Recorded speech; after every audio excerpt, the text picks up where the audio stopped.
Selamat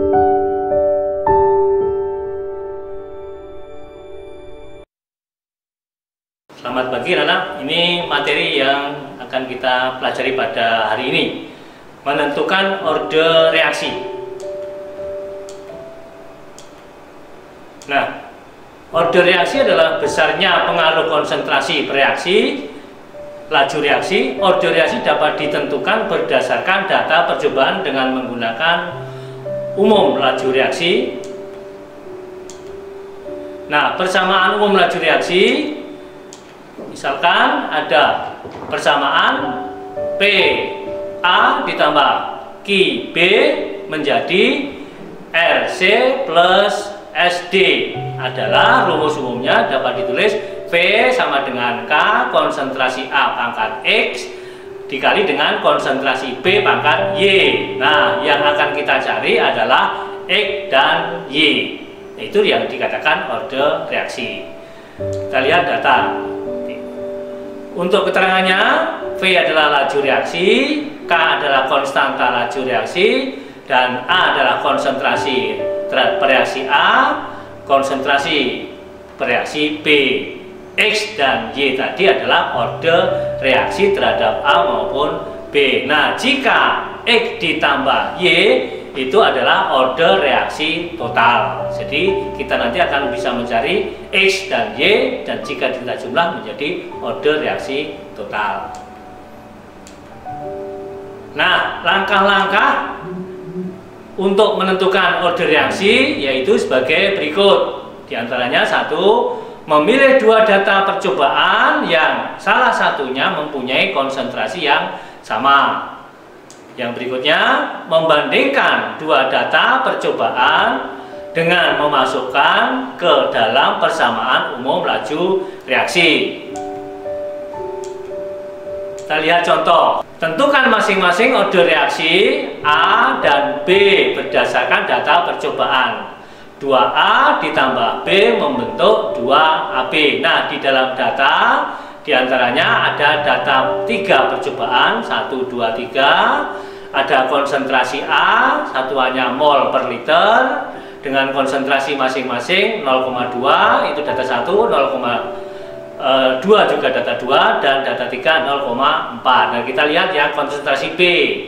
Pada B konsentrasi data 1 0,2, data 2 0,6, dan data 3 0,2. Nah, yang perlu diperhatikan adalah laju reaksi. Di situ satuannya perlu diperhatikan. Jadi untuk mencari X dan Y data pada laju reaksi itu perlu diperhatikan satuannya mol per liter atau detik. Ya, ada satuannya yang perlu diperhatikan. Nah, maka kita lanjutkan. Kalau mau lihat itu ada misalkan ya konsentrasi A yang sama itu ya, tadi kan kita pilih mana yang sama, yaitu ada data 1 dan 2. Yang B yaitu data 1 dan data 3. Ini penting untuk menentukan orde reaksi. Lanjut, kita lihat berikutnya.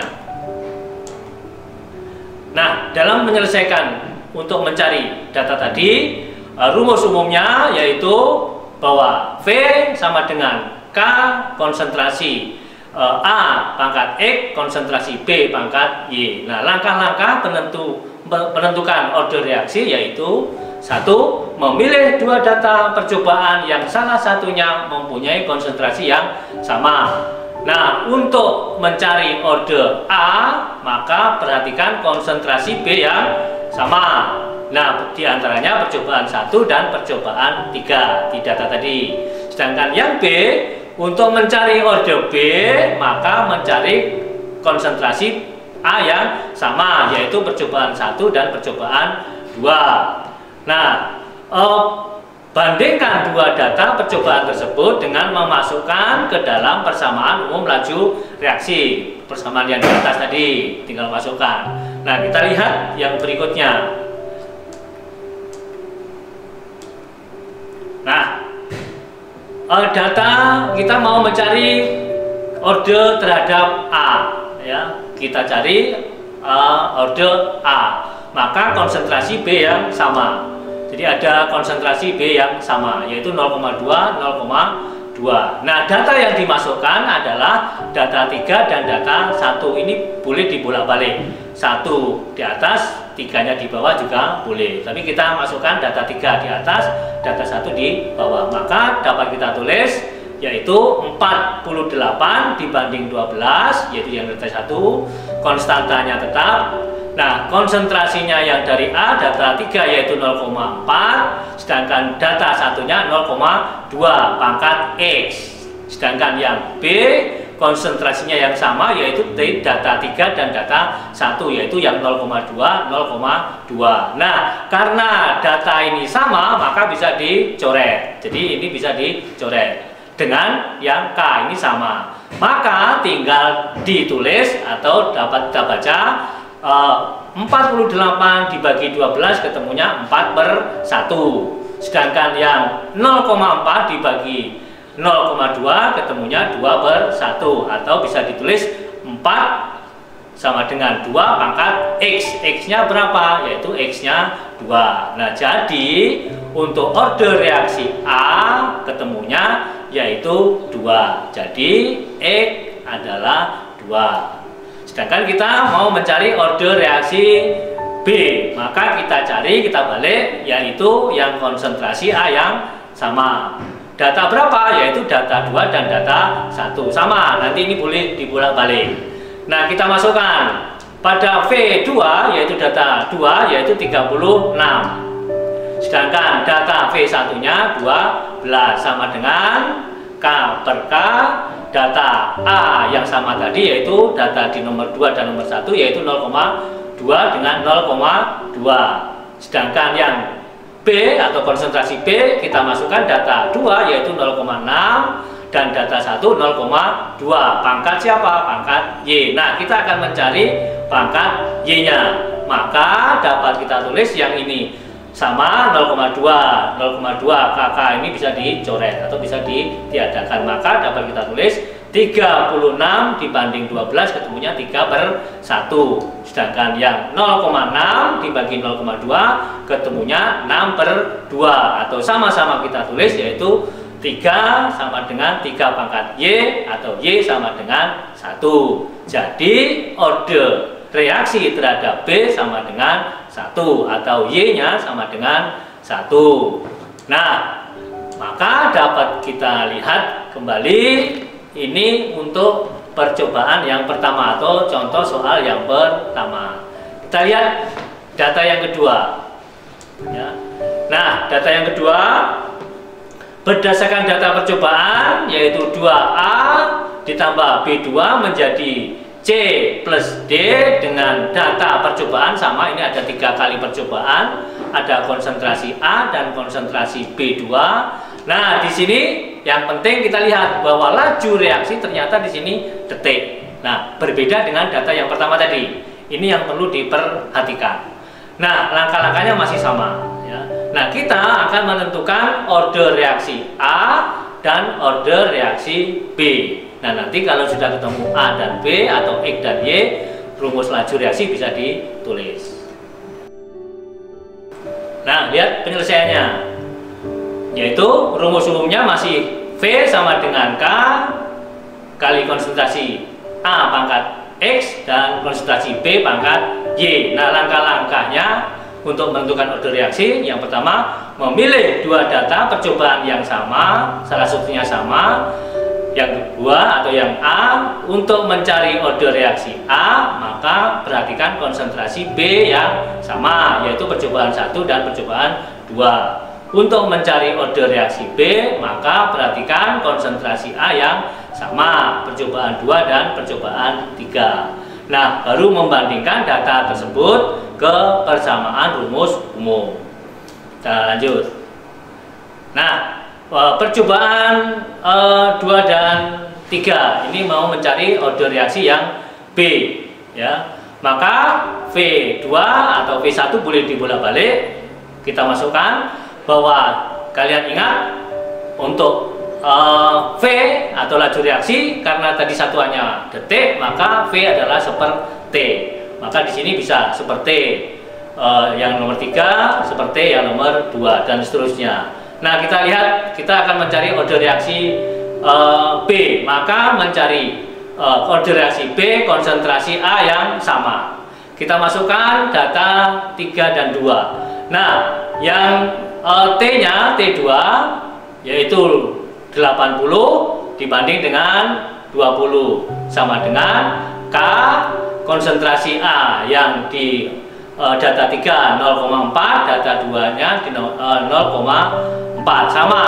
Nah, yang berikutnya data yang B 0,4 dibanding dengan 0,2. Nah, karena sama ini bisa dicoret. Nah, maka dapat saya tulis 80 dibagi 20 ketemunya 4, sedangkan yang 0,4 dibanding 0,2 ketemunya 2. Maka dapat ditulis itu 4 sama dengan 2 pangkat Y, Y-nya berapa? Yaitu Y-nya 2. Nah, jadi order reaksi terhadap A sama dengan 2 atau Y-nya 2. Nah, jika tadi ada X dan Y itu dijumlah menjadi order reaksi total. Nah, sekarang kita lihat yang berikutnya, pertanyaan bagaimana rumus laju reaksi. Nah, untuk percobaan ini rumus laju reaksinya sekarang sudah menjadi V sama dengan K, konsentrasi A pangkat X-nya tadi X-nya 1 tidak usah ditulis, sedangkan konsentrasinya B yaitu 2 bisa ditulis. Maka rumus umum laju reaksi dari percobaan nomor 2 tadi adalah V sama dengan K, konsentrasi A pangkat X, konsentrasi B pangkat Y yaitu 2. Nah, ini adalah rumus laju reaksi. Jadi tadi sudah bisa mencari X dan Y atau tingkat reaksi. Nah, yang berikutnya kita lihat yang order reaksi A. Nah, order reaksi A kita cari B yang sama. Nah, B yang sama yaitu di data nomor 2 dan nomor 3. Ya, kita masukkan sama seperti 2 seperti 1. Masukkan angka yaitu 160 dibanding dengan 80 sama dengan K. Nah, data A yaitu 0,4 dibagi 0,2, sedangkan B yang sama yaitu 0,2 0,2 bisa dicoret, ditiadakan. K juga bisa dicoret. Maka dapat ditulis 160 dibagi 80 ketemunya 2, sedangkan 0,4 dibagi 0,2 ketemunya 2 pangkat apa?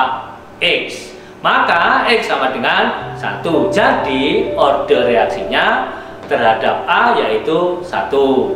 Nah, kita lanjutkan.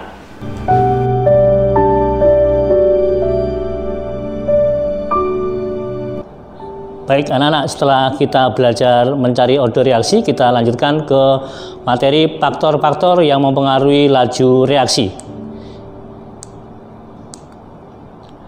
Nah, sebelumnya bahwa dalam teori tumbukan suatu reaksi dapat dihasilkan apabila saat terjadinya tumbukan antara partikel-partikel zat yang bereaksi pada posisi yang tepat dan memiliki energi yang cukup.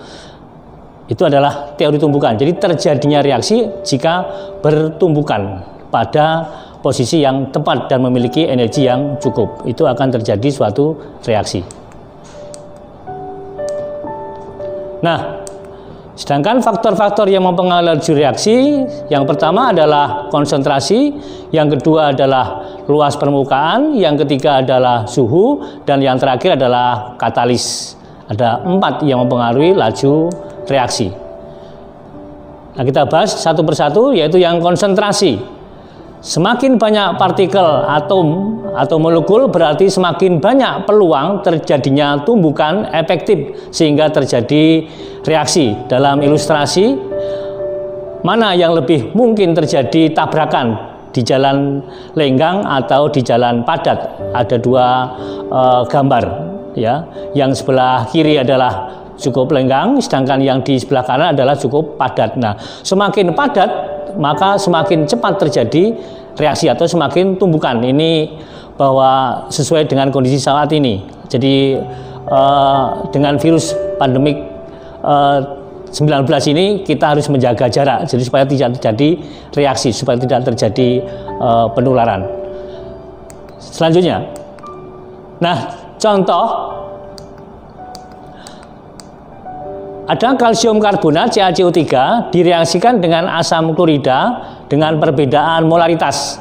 Ada molaritas 1M, ada 2M, dan ada 3M. Maka di sini menjadi pertanyaan, mana kira-kira yang mungkin terjadi reaksi atau cepat terjadinya reaksi? Nah, berarti di sana ada yang 3M akan lebih cepat terjadi reaksi. Nah, ini ada 3M akan lebih cepat terjadi reaksi sesuai dengan keterangan tadi. Yang berikutnya, luas permukaan. Nah, semakin luas permukaan bidang sentuh berarti semakin banyak peluang terjadi tumbukan efektif. Ada ilustrasi juga, ada gambarnya satu bongkahan besar, bongkahan satu agak kecil, dan ada partikel-partikel, ada gambar 4. Nah, kira-kira mana yang akan cepat terjadi tumbukan? Saya yakin yang 4 ini atau luas bidang sentuhnya itu besar, itu semakin cepat terjadi reaksi. Ya, diibaratkan kita misalkan membuat es teh dalam gelas. Dalam gelas ada es yang dipecah-pecah kecil-kecil, itu akan lebih cepat habis daripada yang bongkahan. Ini luas permukaan sentuh. Yang berikutnya, contohnya, ada asam klorida atau HCl direaksikan dengan besi Fe, bongkahan, ada lempengan dan serbuk dengan massa yang sama. Jadi masanya sama. Akan lebih cepat mana yang bereaksi? Ini ada 3 juga, bahwa dengan 1 bongkahan, ada 2 bongkahan, ada 4 bongkahan, tapi sama masanya. Nah, kira-kira mana yang akan lebih cepat terjadi reaksi? Saya yakin juga yang nomor 3 tadi. Nah, yang nomor 3 itu akan lebih cepat terjadi tumbukan, ya, satu dengan yang lain. Karena terjadi tumbukan juga reaksinya akan lebih cepat. Suhu. Panas menyediakan energi untuk mengubah partikel yang tidak aktif menjadi aktif. Nah, partikel aktif dapat merusak ikatannya pada saat tumbukan sehingga dapat terjadi reaksi. Nah, jika suhu panas itu akan energinya akan lebih aktif. Kita ambil contoh sama, misalkan kita buat es teh dengan membuat teh dulu, teh panas dengan teh yang dingin, kita akan melarutkan gula pasir di dalam gelas. Bahwa saya yakin suhu yang panas tadi akan lebih cepat melarutkan gula. Jadi di sini bahwa suhu yang panas akan mempercepat terjadinya reaksi. Nah, ini contoh. Nah, yang terakhir adalah katalis. Katalis dapat mempercepat laju reaksi dengan cara menurunkan energi aktivasi suatu reaksi. Diberikan contoh, ada suatu reaksi yang tanpa katalis, ini yang tinggi, dengan EA, ya, jadi cukup tinggi, ada gunung yang tinggi. Nah, dengan ditambahnya katalis atau AEA1 dengan yang titik-titik ini, maka tadi energi aktivasinya akan lebih pendek atau minimum. Nah, sehingga akan terjadi suatu reaksi. Tadi energi yang tepat atau energi yang tinggi sehingga akan mempercepat terjadinya reaksi. Nah, untuk energi aktivasi adalah energi minimum. Suatu reaksi itu dapat terjadi. Nah, ini adalah suatu katalis. Nah, ini kerja dari katalis adalah menurunkan energi aktivasi. Dengan energi aktivasi yang rendah, maka cepat akan terjadi suatu reaksi.